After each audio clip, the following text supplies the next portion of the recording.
जोधपुर अकेला Germany Turkey को हरा गया। और इनके पास में तलवार और भाले थी, वो तोपें लेके और थे, इनके पास बंदूकें तलवार भाले थे, उसके बावजूद कब्जा कर गए थे जोधपुर वाले। पंजाब से एक ट्रेन आती है बीकानेर, उसका नाम कैंसर ट्रेन है कि पंजाब के सारे कैंसर मरीज बीकानेर आके इलाज करवाते हैं। आज तो पंजाब ज्यादा धन धनने वाला है, फिर भी हॉस्पिटल पीबीएम जैसा नहीं है। राजा ने कब बनवा लिया था? कहां से करना यार, मेरे काम है, मैं वापस बीकानेर जाऊंगा, मेरे बीकानेर के काम देखो। ऐसा क्या काम पड़ा भाई साहब, वापस आ गए? क्योंकि उस साल वो राजस्थान की पहली नहर ला रहे थे, गंग नहर। तो पैसे नहीं भाई, जब टैक्स तो लेता था राजा, टैक्स किससे लेता? जनता से। किस बात का?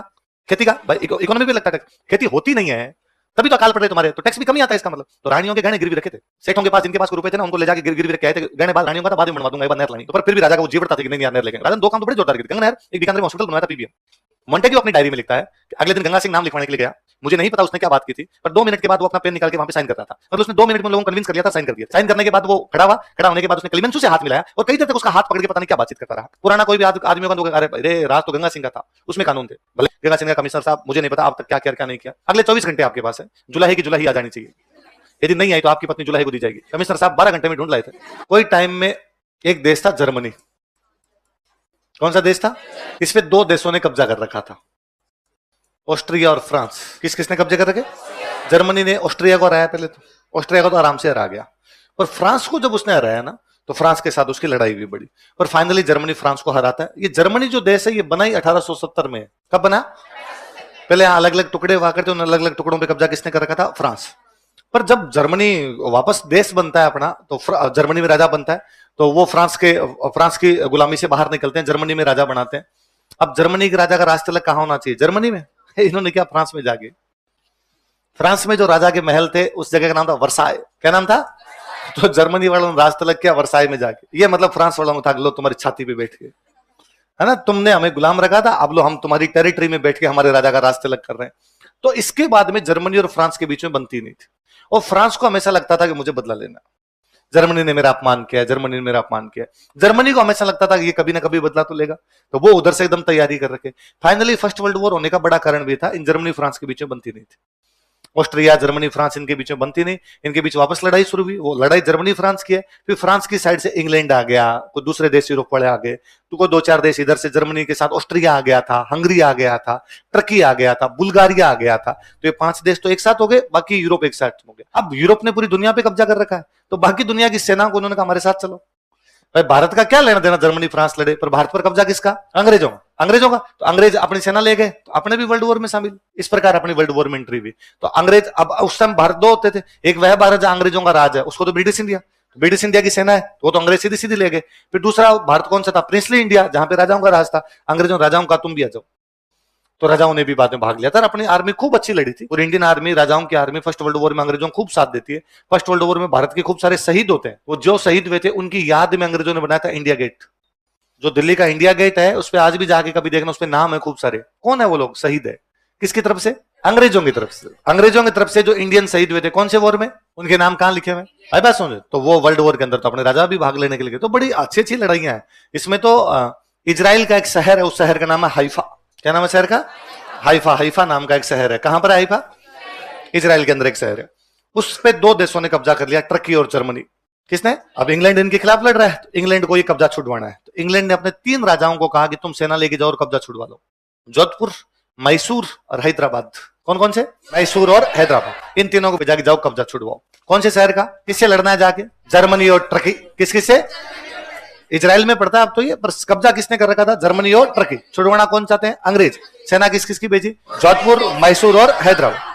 अब वहां जाने के बाद पहले कौन लड़े, बाद में कौन लड़े, तो हैदराबाद को स्टैंड बाई रखा, हैदराबाद पीछे रहे, लड़ने के लिए 2 जाएंगे आगे, जोधपुर जाएगा और कौन जाएगा? मैसूर। अब पहला हमला हरावल कौन जाए, तो हरावल में का जोधपुर जाएगा, पहले जोधपुर जाए, फिर यदि जरूरत पड़ी तो मैसूर जाए, फिर यदि जरूरत पड़ी तो हैदराबाद। जोधपुर अकेला जर्मनी टर्की को हरा गया। और इनके पास में तलवार और भाले थी, वो तोपें लेके और थे, इनके पास बंदूकें तलवार भाले थे, उसके बावजूद कब्जा कर गए थे जोधपुर वाले। तो हाइफा का युद्ध बड़ा फेमस युद्ध है। उस युद्ध में अंग्रेज जीत गए, मतलब अंग्रेजों की सेना ही एक प्रकार से। इसलिए दिल्ली में सर्किल बनाया था, 3 मूर्ति सर्किल। क्या बनाया? 3 मूर्तियां, हैदराबाद का सैनिक, मैसूर का सैनिक और जोधपुर का। 1918 के आसपास का युद्ध है वो, 2018 में 100 साल पूरे हुए। तो इजराइल ने हाइफा डे मनाया। इजराइल ने कहा भाई हमारा जो हाइफा था उस दिन आजाद हुआ था, तो उन्होंने सिक्का जारी किया, उस पर लिखवाया जोधपुर बटालियन, जोधपुर ने जिताया था हमें। और मोदी जी को फोन किया कि जोधपुर से लोग भेजो, हम सेलिब्रेट कर रहे हैं। तो जोधपुर से लोग भेजे गए, डाक टिकटें जारी की उन्होंने, नोट जारी किए उन्होंने, जिस पर एक तरफ जोधपुर बटालियन है, उसका सैनिक घोड़े पर बैठ के झंडा लेके आगे जा रहा है। तो इसे कई युद्ध, ट्रकी जैसे ट्रकी, आप ये देख लो ट्रकी का मतलब क्या था। आज ट्रकी है वो, पहले Iran, Iraq, Syria, Libya, Saudi Arab, ये सारे देश ट्रकी के अंडर थे। मतलब ट्रकी का राजा इन सब का राजा, जितने मुस्लिम देश आसपास में इन सब का राजा कौन सा राजा होता था? ट्रकी। फिर इसको बोलते थे खिलाफत साम्राज्य, क्या बोलते? और ट्रकी के राजा को बोलते खलीफा। खलीफा के अंडर में जो होगा वो क्या होगी? खिलाफत। अब ट्रकी अंग्रेजों के खिलाफ लड़ रहा है, इस ट्रकी के खिलाफ लड़ने के लिए गई थी गंगा रिसाला। और आज ये जो ट्रकी दिखता है, इसको ट्रकी बनाने वाला बीकानेरी था, तोड़ दिए बाद में, सारे इसके इलाके तोड़े थे। बाद में अंग्रेजों ने बड़ा जोरदार दिमाग लगाया, अंग्रेजों ने सऊदी अरब वालों को कहा कि तुम तो अरब हो, यहां तो तुर्कों के अंडर क्यों बैठे हो? तुम्हारी भाषा अरबी, इनकी भाषा तुर्की, अलग हो जाओ। तो एक तो जनता भी अलग होना चाहती थी। अभी तुर्की के राजा को कई युद्धों में हराया और अलग ही कर दिया पूरी तरह। अपनी आर्मी, इंडियन आर्मी, मतलब ब्रिटिश इंडियन आर्मी, राजाओं की आर्मी पूरी वर्ल्ड वॉर के अंदर खूब लड़ी थी। अब फर्स्ट वर्ल्ड वॉर समाप्त होता है। अब फर्स्ट वर्ल्ड वॉर समाप्त हुआ तो आप शांति लाओ, कोई भी वॉर समाप्त होता है समझौता होगा उसके बाद। तो समझौता बुलाया गया पेरिस में। कहां बुलाया गया? फ्रांस बदला ले रहा है ना, पेरिस शांति सम्मेलन। कौन सा था? फ्रांस ने कहा जर्मनी वालों ने युद्ध किया था, अब अपने बैठ के शांति की बात करते हैं। तो पेरिस शांति सम्मेलन, पेरिस पीस कॉन्फ्रेंस 1919 में बुलाई गई। कब बुलाई गई? पूरी दुनिया से 32 समझदार लोग बुलाए गए। कितने लोग? 32 लोग, जिनमें एक अमेरिका का राष्ट्रपति बुलाया गया था, वुडरो विल्सन। क्या नाम था? फादर ऑफ पब्लिक एडमिनिस्ट्रेशन, लोक प्रशासन जो सब्जेक्ट है उसका जनक कोई है तो वो कौन है?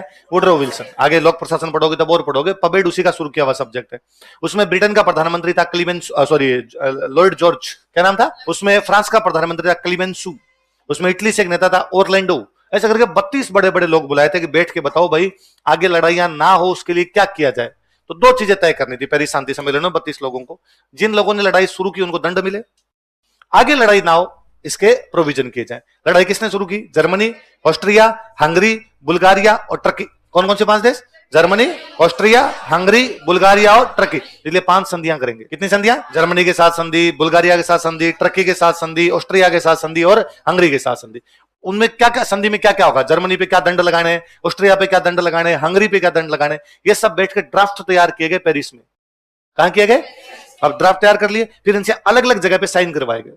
जयमाल ऑस्ट्रिया वालों को कहा कि तुम यहाँ अलग एक देश में ले गए, यहाँ साइन करो। बुल्गारिया का तुम न्यू इल्ली में साइन करो, किसी को सेब्रे में साइन करवाए थे, किसी को ट्रियानो में साइन करवाए थे। अब बात है साहब जर्मनी साइन कहां करेगा? तो फ्रांस वालों ने कहा जर्मनी ने हमारे वर्साई में बैठ के रास्ता तलक किया था, वर्साई में बैठ के साइन करेंगे कि हम सरेंडर कर रहे हैं। इसलिए जर्मनी के साथ संधि कौन सी है? पूरी दुनिया के कितने लोग इकट्ठे हुए? उनमें भारत से गंगा सिंह था। किसी आदमी को बुलाया गया तो वो आदमी कौन है? तो पेरिस शांति वर्साई की जो संधि है उस पर किसी इंडियन के साइन है, तो इंडियन कौन है? गंगा सिंह के साइन है उसके ऊपर। तो 32 लोगों में से एक आदमी को बुलाया जाना बड़ी बात थी। कहते हैं कि पेरिस शांति सम्मेलन में जो 32 लोगों ने भाग लिया था ना, उन 32 लोगों की मूर्तियां लंदन में लगी हुई। एक म्यूजियम है और म्यूजियम में 32 लोगों की मूर्तियां हैं। 32 में से 31 जो लोग हैं उन सबके जो कपड़े पहना रखे हैं उन मूर्तियों पे काले कोट पैंट है ना। नेताओं की ड्रेस काले कोट पैंट होती है। आप देखना कोई बड़ी मीटिंग हो, जैसे G7 G8 ऐसी मीटिंग होती है, आप देखना उन नेताओं ने ड्रेस क्या पहन रखी है? काले कोट पैंट इंटरनेशनल ड्रेस है, नेता ज्यादातर वो पहन करते हैं। तो 31 की ड्रेस तो काले कोट पैंट है। एक आदमी की ड्रेस खाकी कपड़े हैं। कैसे कपड़े? जो फौज खाकी, खाकी बोलते हो, खाकी समझते हो, तो खाकी खाकी कपड़े हैं, वो खाकी कपड़े पहने। वो आदमी गंगा सिंह है। तो कहते जो भी आदमी, और उसके सिर पे पगड़ी है, सफा बांध रखा है, मतलब उस मूर्ति के भी सफा बांध रखा है। तो कोई आता है उस म्यूजियम में तो पूछता है कि जब 31 लोगों के कपड़े एक जैसे, इसके अलग क्यों? सिर पे क्या बांध रखा है? तो वहां का जो गाइड है वो उसको 2 बात बताता है कि सिर पे तो पगड़ी है क्योंकि राजस्थान का था और वहां पे लोग पगड़ी बांधते थे, इसलिए जब ये पेरिस शांति सम्मेलन में आया तब भी पगड़ी बांध के आया, तो इसकी सारी फोटो में पगड़ी है। दूसरा, ये एकमात्र आदमी था जो युद्ध में भी था और संधि में भी था। जनरल था वो, अपनी फौज का, बीकानेर की फौज का जनरल था और संधि में भी आया। अब फौजियों की ड्रेस कैसी? इसलिए जब संधि में आया तभी कपड़े वही पहन के आया ताकि लगे कि भाई फौजी हूं मैं। तो ये बाकी सब फौज, अभी जैसे भारत पाकिस्तान के बीच आज युद्ध की स्थिति है, सेना लड़ रही है, कल को मान लो समझौता होगा तो मोदी जी जाएंगे। 1971 में भारत पाकिस्तान के बीच युद्ध हुआ, हमारे थल सेनाध्यक्ष कौन? सैम मानेकशॉ। शिमला समझौता कौन करे? इंदिरा गांधी। यही होता है, सेना लड़ती है, पॉलिटिशियन बाद में क्या करते हैं? समझौते करते हैं। गंगा सिंह लड़ा भी है, समझौते के अंदर भी था। अब उस पेरिस शांति सम्मेलन में एक बात आई, आगे से कोई लड़ाई नहीं होनी चाहिए भाई रे, सब देश मिलकर एक संगठन बना लो ताकि आगे से लड़ाई नहीं हो। उस संगठन का नाम रखा गया लीग ऑफ नेशंस। क्या नाम था? हिंदी में बोलते थे राष्ट्र संघ। क्या बोलते? League of Nations. लीग बना ली, सारे नेशंस की क्या बना ली? लीग। अब उसमें नाम लिखवाने, अलग अलग देशों के नाम लिखवाने। तो अंग्रेजों को यह था कि इसमें इंडिया का नाम भी लिखवाएंगे। तब इंडिया को इंडिया नहीं बोलते थे, इंडिया को बोलते ब्रिटिश इंडिया, क्योंकि ब्रिटिश इंडिया का नाम लिखवाया जाए। अंग्रेजों की सरकार कहां पे रहेगी? लंदन। अंग्रेजों की सरकार में एक मंत्री होता था जो इंडिया के मामले देखता, उसको बोलते भारत सचिव। क्या बोलते थे? कहां रहता वो? लंदन। और वहां बैठ के मामले किसके देखता? आप इस बात को यूं मान लो कि आज भारत की सरकार है, अपने मंत्री कौन है? रक्षा मंत्री। विदेश मंत्री, गृह मंत्री, कृषि मंत्री, ऐसे होते हैं। मान लो भारत श्रीलंका पे कब्जा कर ले, एक मंत्री कौन सा बनाना पड़े? पाकिस्तान पे कब्जा कर ले तो एक मंत्री, नेपाल पे कब्जा कर ले तो ऐसे इंग्लैंड की सरकार में कई मंत्री होते, भारत मंत्री, श्रीलंका मंत्री, युगांडा मंत्री, रवंडा मंत्री, तवंडा मंत्री। भाई उनका तो पूरी दुनिया पे कब्जा था, तो जहां जहां कब्जा था वहां वहां के क्या बनाते? मंत्री। भारत का मंत्री उसको बोलते भारत सचिव, क्या बोलते? इंग्लिश में कहते सेक्रेटरी ऑफ इंडिया। उस समय जो उनका सेक्रेटरी ऑफ इंडिया था उसका नाम था मॉन्टेग्यू। क्या नाम था? कभी आपने सुना मॉन्टेग्यू चेम्सफोर्ड सुधार, नाम सुना होगा? वो जो मॉन्टेग्यू था वो मंत्री था अंग्रेजों की सरकार में वहां का। तो अंग्रेजों ने मॉन्टेग्यू को भेजा कि तुम जाओ और ब्रिटिश इंडिया का नाम लीग ऑफ नेशंस में लिखवा दो। किसमें लिखवा दो? वो गया बेचारा वहां नाम लिखवाने के लिए, तो उसको ये वुड्रो विल्सन, वो फ्रांस वाला क्लीमेंस, उन्होंने कहा भाई किसका नाम लिखवाने के लिए है? उसने कहा ब्रिटिश इंडिया। तो उनका ऐसा तो कोई देश ही नहीं है यार, देश है, हमने वहां कब्जा कर रखा है, कई सालों से हमारा राज है वहां। उन्होंने कहा हम तो नहीं मान, तो उन्होंने ब्रिटिश इंडिया का नाम लीग ऑफ नेशंस की लिस्ट में नहीं लिखा। मोन्टेग्यू वापस होटल आया तो उसको गंगा सिंह मिले। गंगा सिंह ने पूछा हाँ भाई मोन्टेग्यू क्या? उन्होंने कहा नहीं लिख रहे यार, वो तो डोकरे बैठे हैं, वो तो कहते हैं ऐसा कोई देश ही नहीं। तो गंगा सिंह ने कहा मैं ट्राई करके देखूंगा। उसने कहा आज मैंने बेइज्जती करवाई, कल तू करवा ले। लिखेंगे तो है नहीं ये नाम। मोन्टेग्यू अपनी डायरी में लिखता है कि अगले दिन गंगा सिंह नाम लिखवाने के लिए गया, मुझे नहीं पता उसने क्या बात की थी, पर 2 मिनट के बाद वो अपना पेन निकाल के वहां पे साइन कर रहा था। मतलब उसने 2 मिनट में उन लोगों को कन्विंस कर लिया था, साइन कर दिए थे। साइन करने के बाद वो खड़ा हुआ, खड़ा होने के बाद उसने क्लीमेंसू से हाथ मिलाया और कई देर तक उसका हाथ पकड़ के पता नहीं क्या बातचीत करता रहा। वो अपने कमरे में आके कमरे में सो गया। अगले दिन मैं सुबह सुबह जल्दी उठ के गंगा सिंह से मिलने के लिए उसके रूम में गया, तो मुझे पता चला गंगा सिंह रूम में नहीं है। मैंने जब पूछा गंगा सिंह कहाँ है, तो मुझे पता चला कि वो फ्रांस के क्लीमेंसू के साथ पेरिस के जंगलों में शिकार खेलने के लिए, उसने क्लीमेंसू को पटाया कि मैं तेरे को शिकार करना सिखा दूंगा, तू इधर नाम लिखवा दे। तो बड़ा इंटेलिजेंट आदमी था इस पेरिस शांति सम्मेलन का। जब वापस आ रहा था पेरिस शांति सम्मेलन से, तो रोम में रुका हुआ था। कहाँ रुका हुआ राजा? इटली की राजधानी रोम। रोम से अंग्रेजों को एक लेटर लिख के भेजता, उसको बोलते हैं रोम नोट। क्या बोलते हैं? रोम नोट में गंगा सिंह मांग करता है कि भारत को स्व शासन दिया जाए। क्या दिया जाए? वो वर्ड देखो, एक तो स्व, एक क्या है? शासन। स्व का मतलब सेल्फ, शासन मतलब गवर्नमेंट। भारत को सेल्फ गवर्नमेंट दी जाए। क्या दी जाए? इसका मतलब क्या? इसका मतलब है वह अंग्रेजों को यह कह रहा था कि भारत के आंतरिक मामले भारतीयों के पास होने चाहिए। भारत के आंतरिक मामले किसके पास होने चाहिए? भाई गृह मंत्री इंडियन बने, रक्षा मंत्री इंडियन बने, कृषि मंत्री इंडियन बने। बाहरी मामले अंग्रेज देखो बोले, लेकिन आंतरिक मामले किसके पास होने चाहिए? उससे ठीक पहले हमारे बाल गंगाधर तिलक ने आंदोलन करके सेम मांग की थी, होम रूल। होम मतलब घर, रूल मतलब राज। घर में राज करने दो हमें, बाहर वाला तुम देखते रहो। वैसी की वैसी बात को राजा कर रहा था। वो राजा कौन है? चांसलर किसको बना दिया गया? गंगा सिंह। किसका? Chambers of princess. किसका? 5 साल काम किया गंगा सिंह। 1921 में बना, तो 5 साल लगभग 1926 में गंगा सिंह का भाई रिजाइन। तो अंग्रेजों ने भी कहा रिजाइन क्यों, आप रह जाओ, थोड़े साल और रह जाओ, क्या फर्क पड़ता, अच्छा काम कर रहे हो। राजाओं ने सबने कहा अरे गंगा सिंह जी आप अच्छा काम करो, आप ही रहो। गंगा सिंह का नाम, मेरे बीकानेर काम है, मैं तुम्हारे ये काम देखता हूं, मेरे घर के काम अटक जाते हैं, मुझे वो काम। तो बाद में अगले फिर चांसलर पटियाला के राजा को बनाया गया था। पटियाला का राजा नाम था भूपिंदर सिंह। क्या नाम था? भूपिंदर सिंह को बना दिया। तो भूपिंदर सिंह जी जब बनते हैं तो वो अपने भाषण में वापस कहते हैं कि भाई गंगा सिंह जी देख लो, आप यदि संभाल रहे हो तो आप ही संभाल लो, मुझे तो नहीं संभालना। गंगा सिंह कहते ना यार मेरे काम है, मैं वापस बीकानेर जाऊंगा, मेरे बीकानेर के काम। ऐसा क्या काम पड़ा? भाई साहब आप वापस आ गए, क्योंकि उस साल वो राजस्थान की पहली नहर ला रहे थे, गंग नहर। कौन सी? गंग नहर लाए थे 1927। कैसे राजा भागीरथ गंगा नदी लाए, वैसे गंगा सिंह क्या लेके आए। हुआ क्या था, छपनिया काल पड़ा था। छपनिया काल में भयंकर लोग मरे थे, है ना, बड़ा नुकसान हुआ था छपनिया काल में।